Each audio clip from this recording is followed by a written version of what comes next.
আমি জানি যে আমার সময়টা হয়তো খুবই খারাপ যাচ্ছে, বিষয়টা হয়তো কারো কাছে ব্যাখ্যা করতে পারছি না, অনেকের কাছে হাস্যকর, অনেকের কাছে আপত্তিকর, কিন্তু একদিন ইনশাআল্লাহ সব কিছু থেকে বের হয়ে আসবো।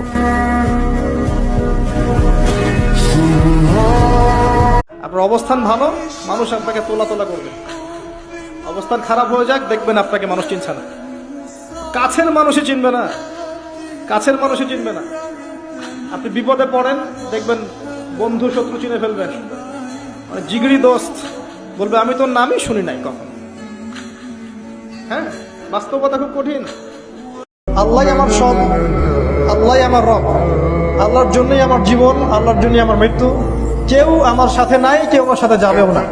তাই দুনিয়ার এই সংক্ষিপ্ত সময়টা এই মানুষগুলোকে খুশি করার জন্য ব্যয় করবেন না। আল্লাহকে খুশি করতে চান, আল্লাহর কাছে ফেয়ার থাকেন, আল্লাহ আপনাকে সম্মানিত করে দেবেন।